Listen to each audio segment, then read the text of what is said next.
ప్రపంచాన్ని మా నాన్న నాకు పరిచయం చేశాడు. ఇంత అందమైన ప్రపంచం నాది. నా ప్రపంచమే నన్ను నిర్దాక్షిణ్యంగా సమాజంలో దోషిగా నిలబెట్టింది.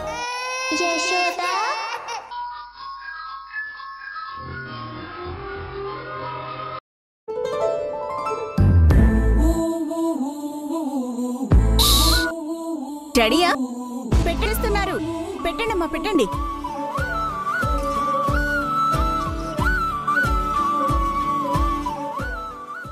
ప్లేసులు మారండి. ఆ ప్లేట్ రిషికివ్వు. ఎవరో చెప్పు నాన్న, ఇప్పుడు చూద్దాం. ఇంకెవరు? రిషి. రాంగ్ నాన్న, ఆ ముద్ద పెట్టింది నేను. ఓ అవునా?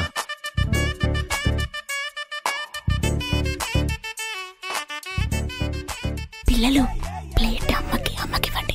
తీసుకో అమ్మా. నేను వెళ్తా. చారా నోరు తెరవరా?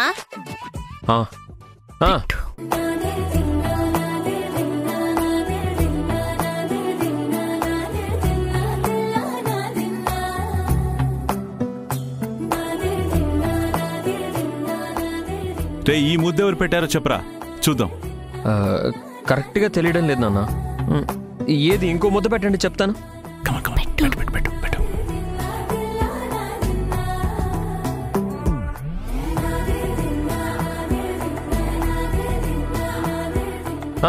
ముద్ద పెట్టింది అమ్మ.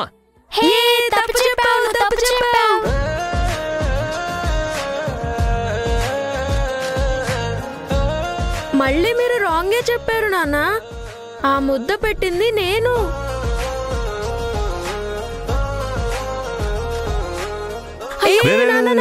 వద్దు నాన్న, తీయద్దు నాన్న.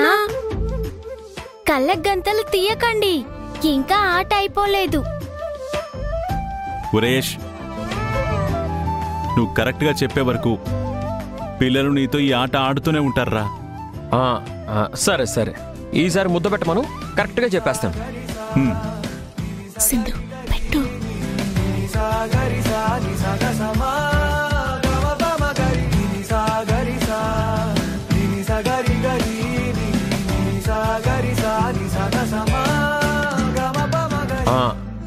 నాన్న నువ్వే కదా? నో నాన్న, సేమ్ రాంగ్ ఆన్సర్. అయితే నువ్వేనా శశి? అయ్యో నాన్న, నేను కాదు. సరిగ్గా ఆలోచించుకుని చెప్పండి అసలు. సరే మళ్ళీ పెట్టండి.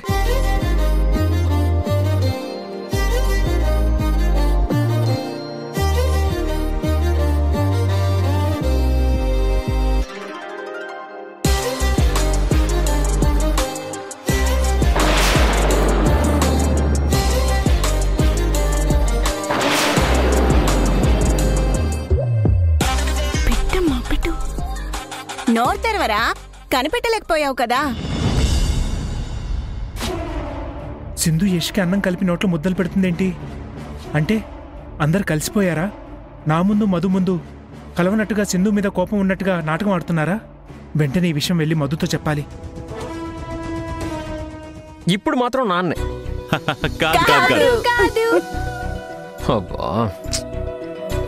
నువ్వు అట్టిల్లు, మీరు ఇట్రండి, రండి. మధు, మధు, ఒకసారి నాతోరా. ఎక్కడికి తేజ? ఇంట్లో అందరు కలిసి మనల్ని ఎలా ఫూల్ చేస్తున్నారు నువ్వు చూడాలి. త్వరగా రా. తేజ, ఇది పెట్టింది ఎవర్రా? నువ్వే నాన్న. కాదురా, నేను కాదు. కాదు. సింధు ప్లేట్ ఇవ్వు, ఇవ్వు. పైకి చూడు, మధు, తేజ. నువ్వు వెళ్ళు, వెళ్ళు. పిల్లలు మీరు అట్టెళ్ళండి.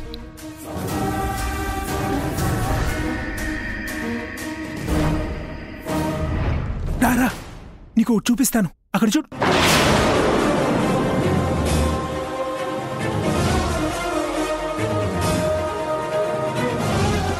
ఏంటి ఇదెవరు పెట్టారా? ఇంకెవరు? రిషి. కాదు. ఇదేంటి? అమ్మ ప్లేస్లో సింధు ఉండాలి కదా, అమ్మ ఉందేంటి? వాళ్ళేదో ఆడుకుంటున్నారు. అదేదో ఇంపార్టెంట్ అన్నట్టు నన్ను నా వర్క్ డిస్టర్బ్ చేసి తీసుకొచ్చావు. నా టెన్షన్స్ నాకుంటే నువ్వు ఇంకా కొత్త టెన్షన్స్ క్రియేట్ చేయకు. లేదు మధు, ఇంత యష్కి ముద్దలు కలిపి సింధు పెడుతుంటే నేను చూశాను. అయ్యో తేజ, మీ అమ్మని చూసి సింధు అనుకుంటావు. అనవసరంగా నా టైం వేస్ట్ చేయకు, అర్థమైందా? మధు మధు, నేను చెప్పేది విను.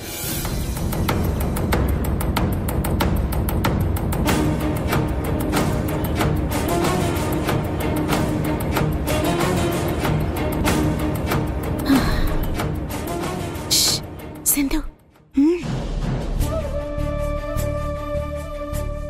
ఇదిగో పెట్టు. నోరు తెరువు నాన్న.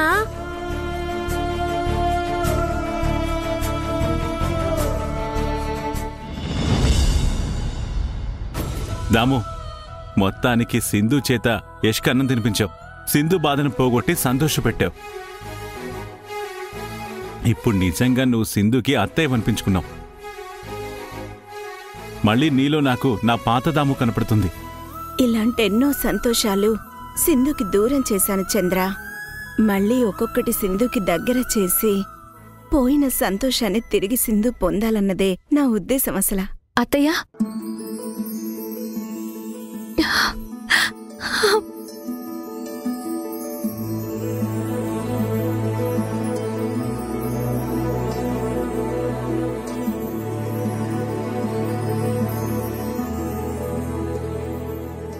ఏమైందమ్మా సింధు? చాలా ఆనందంగా ఉంది అత్తయ్య. మీరే లేకపోయి ఉంటే ఇంత హ్యాపీ మూమెంట్ నా లైఫ్లో ఉండేది కాదేమో. థ్యాంక్స్ అత్తయ్య, థ్యాంక్ యూ సో మచ్.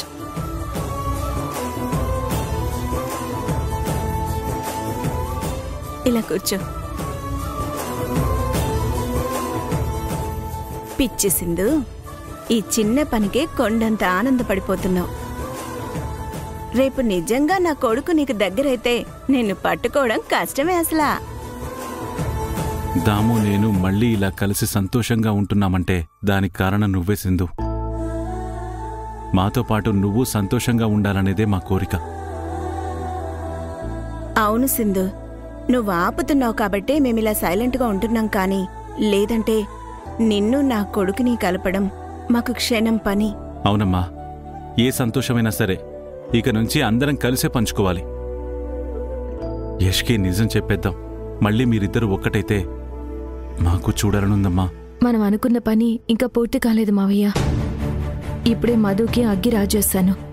అది అంటుకునే టైంకి మనం వేరేలా రియాక్ట్ అయితే మధుకి మన మీద డౌట్ వస్తుంది. అప్పుడంతా స్పాయిల్ అయిపోతుంది. ఇంతకీ ఆ మధు దాచిపెట్టిన డబ్బుల విషయం ఏమైంది సింధు? ఏమన్నా తెలిసిందా? ఇంకా లేదత్తయ్య, ఆ ప్రయత్నంలోనే ఉన్నాను. ప్రాజెక్ట్ వర్క్ లేఅవుట్ స్టార్ట్ చేయకపోతే కస్టమర్స్తో కలిసి గొడవ చేస్తానని దాన్ని బెదిరించాను. వారం టైం ఇచ్చాను. ఇప్పుడది చచ్చినట్టు ఆ డబ్బు బయటికి తెచ్చి తీరాలి. దానికి వేరే ఆప్షన్ లేదు. అసలు ఈ మధు ఇంత దుర్మార్గంగా ఎందుకు తయారైందసలా? ముందు బాగానే ఉంది కదమ్మా. లేదత్తయ్య, మధు కోడలుగా ఈ ఇంట్లో అడుగు పెట్టడానికి ముందే ఏదో బలమైన కారణం మనసులో పెట్టుకునొచ్చింది.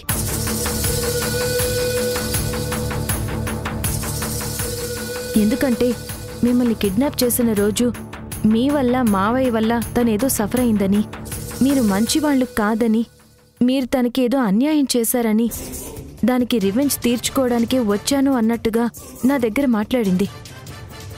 ఏం జరిగింది అని నేను అడిగితే అది చెప్పలేదు అత్తయ్య. మా వల్ల దానికి అన్యాయం జరిగిందా? అసలు ఆ మధు ఎవరో కూడా మాకు తెలీదమ్మా. తేజ దాన్ని తెస్తేనే కదా మేం చూసింది. మా మీద దానికి పగేంటి? ఏదో ఉందత్తయ్య, మీ మీద కక్ష కట్టి ఇదంతా చేస్తుంది. ఏదో ప్లాన్తోనే ఈ ఇంట్లో కోడలుగా అడుగుపెట్టింది. ముందు మనం అదేంటో కనిపెట్టాలి.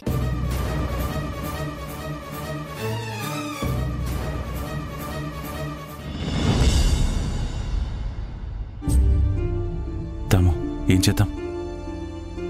వెయిట్ చేద్దాం చంద్ర.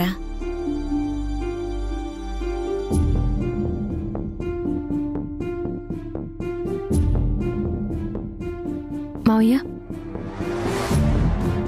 తీసుకోండి అత్తయ్య.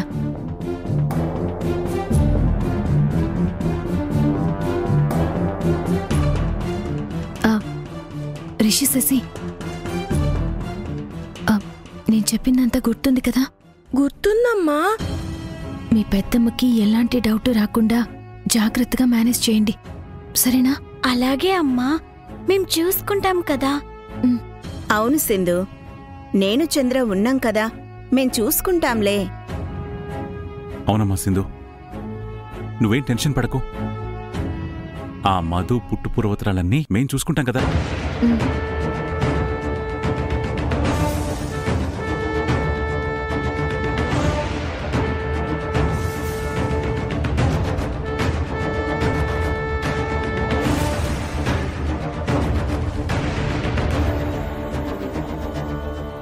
అత్తయ్య, మావయ్య, అదిగో మధు వస్తుంది.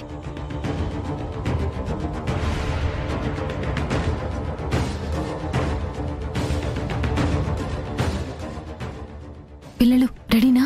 అలాగే అమ్మా.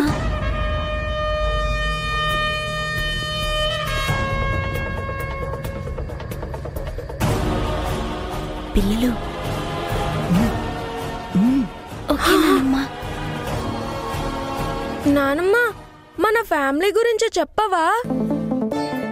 మీ అమ్మ నాన్న, తాతయ్య వాళ్ళ అమ్మ నాన్న అందరి డీటెయిల్స్ చెప్పు నానమ్మా. అలాగే చెప్తాన్రా, రాసుకోండి. మా అమ్మ పేరేమో వసుంధర, మా నాన్న పేరేమో రాఘవ.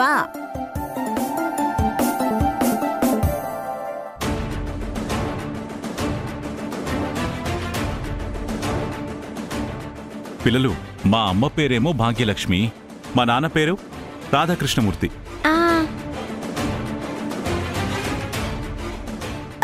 నేను పుట్టింది, పెరిగింది, చదివింది అంతా ఎక్కడో తెలుసా?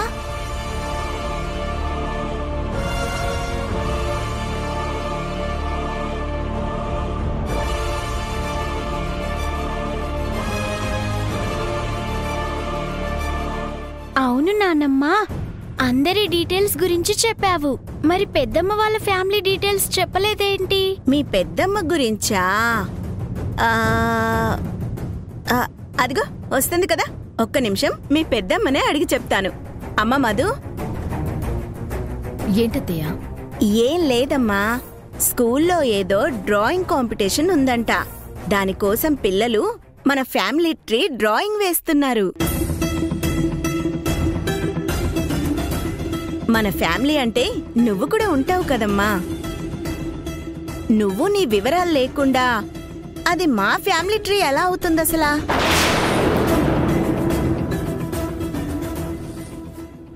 పిల్లలకి మీ అమ్మ నాన్నల గురించి, నువ్వు పుట్టింది, పెరిగింది, చదివింది అంతా ఎక్కడా అని దాని గురించి అన్ని డీటెయిల్స్ పిల్లలకి చెప్పమ్మా, వాళ్ళు రాసుకుంటారంట.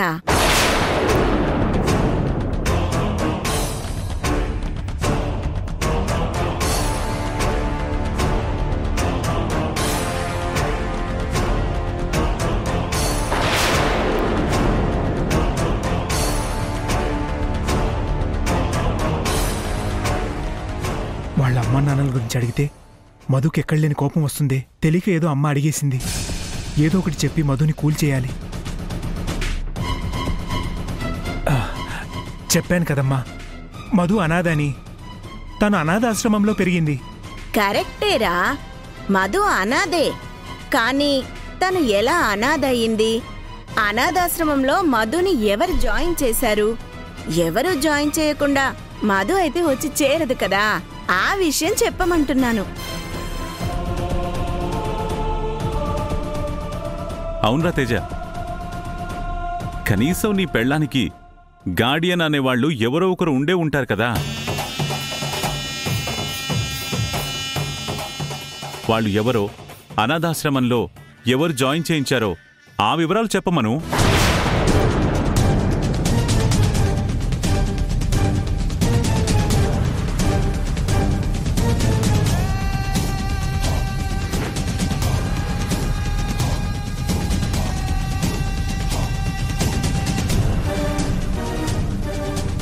అవునమ్మా మధు, అసలు మీ అమ్మా నాన్న ఏమైపోయారు? నువ్వు ఎక్కడ పుట్టావు?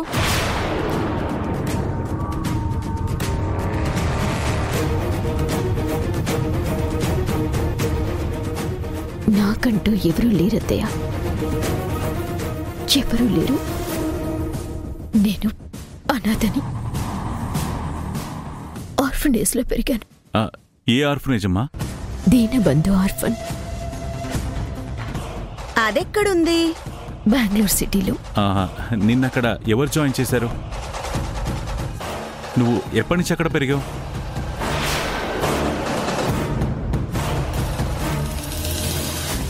అత్తయ్య, నాకు తలనొప్పిగా ఉంది. నాకు రెస్ట్ కావాలి. ఏదైనా ఉంటే తర్వాత మాట్లాడదాం. మధు మధు మధు మధు పెద్దమ్మ, పెద్దమ్మ.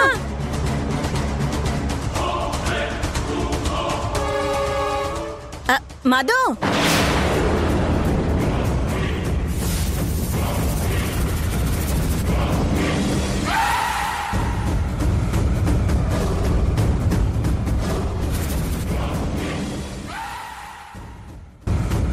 ఇప్పుడు నేను రూమ్కి వెళ్తే ఆ కోపమంతా నా మీద చూపిస్తుంది మధు.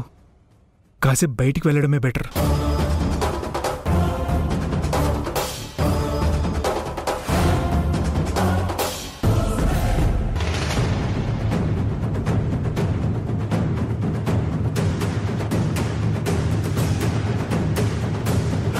అత్తయ్య, చూసారా? మీరు మావయ్య మధు వాళ్ళ ఫ్యామిలీ గురించి, వాళ్ళ అమ్మా నాన్న గురించి అడగగానే మధు ముఖ కవళికలు ఎలా మారిపోయాయో గమనించారా? ఫేస్ అంతా సీరియస్గా పెట్టి వస్తున్న కోపాన్ని కంట్రోల్ చేసుకుంటూ మిమ్మల్ని ఎలా మింగేసేటట్టు చూసిందో తెలుసా?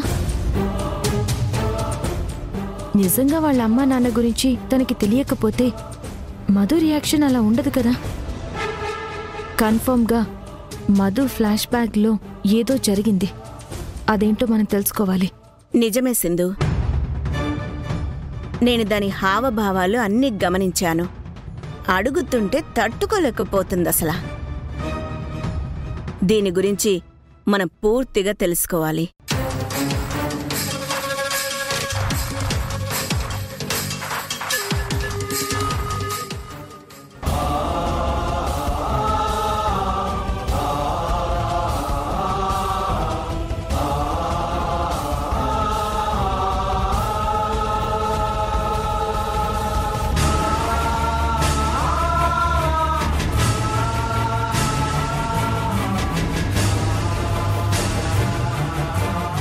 అమ్మా, నాన్న, చూసారా?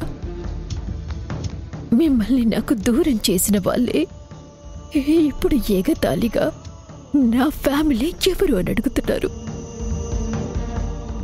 అసలు వీళ్ళని ఏం చేయాలి? చావుని మించిన నరకాన్ని చూపించాలి. వదిలిపెట్టను, వీళ్ళని వదిలిపెట్టను. నా పగ ఖచ్చితంగా తీర్చుకుంటాను.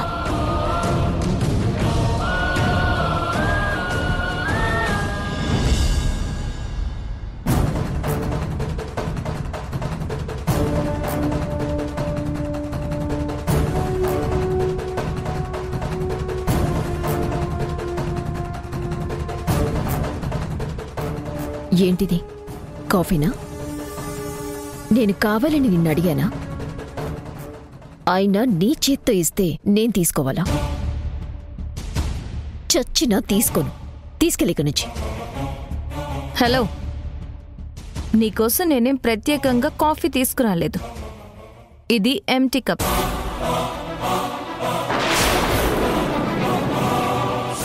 ఈ ఖాళీ కప్ లాగే త్వరలో నీ ఆశలు, కోరికలు అన్నీ ఖాళీ అయిపోతాయి అని చెప్పడానికే సింబాలిక్గా ఇలా చేశాను. జేసిందో సైలెంట్గా ఉన్నానని సింబాలిక్ సిచ్యువేషన్స్ లో నా కోపం తెప్పించకు. ఈ ఎక్స్ట్రాలు మానుకుంటేనే బుద్ధిగా ఇంట్లో ఉంటాం. లేదంటే లేదంటే ఏం చేస్తావు? నన్ను నువ్వు ఏమీ చేయలేవు. సింధు ఇక్కడ, అది మర్చిపోకు. అది సరే, ఇంతకీ ప్రాజెక్ట్ వర్క్ లేఅవుట్ సంగతి ఏంటి? నీకిచ్చిన 1 వీక్ గడువు గంటల రూపంలో గడిచిపోతుంది. ఎప్పుడు స్టార్ట్ చేస్తారు? మా ప్రాజెక్ట్ మా ఇష్టం. ఎప్పుడు వర్క్ స్టార్ట్ చేయాలో, ఎప్పుడు లేఅవుట్ వేయాలో మాకు తెలుసు. అవన్నీ నీకెందుకు? నాకెందుకా? ఎంత మాట అన్నావు మధు? ఉండు, ఇప్పుడే నీ పని చెప్తాను. యష్! యష్! యష్! ఎక్కడున్నావు యష్? యష్! ఇప్పుడు ఇది యష్ని ఎందుకు పిలుస్తుంది? యష్, తొందరగా రా యష్.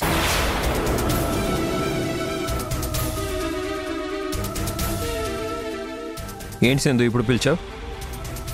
పిలిచానా? అరిచాను యష్. అదే ఎందుకు అరిచావు? మీ వదిన ఏమంటుందో తెలుసా? ఏముంది? ప్రాజెక్ట్ వర్క్స్, లేఅవుట్ వర్క్స్ ఎప్పుడు స్టార్ట్ చేస్తారా అండి అని నేను ఒక కస్టమర్లా అడిగితే ఎంత తలపొగుడుతో సమాధానం చెప్పిందో తెలుసా? నా ప్రాజెక్ట్ నా ఇష్టం, నాకు నచ్చినప్పుడే వర్క్ స్టార్ట్ చేస్తాను, లేదంటే అస్సలే చెయ్యను, అడగడానికి నువ్వెవరు అంటుంది.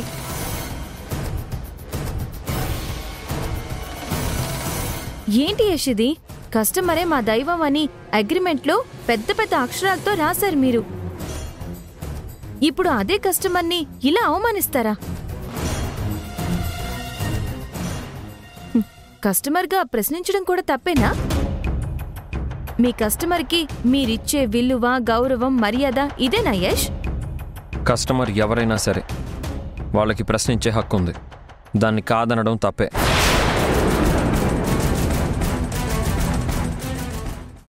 ఇంకో 2 డేస్లో మనం ప్రాజెక్ట్ వర్క్ లేఅవుట్ స్టార్ట్ చేస్తున్నాం మరిది గారు. ఇంకా ఎవ్వరి బెదిరింపులకి మనం భయపడాల్సిన అవసరం లేదు.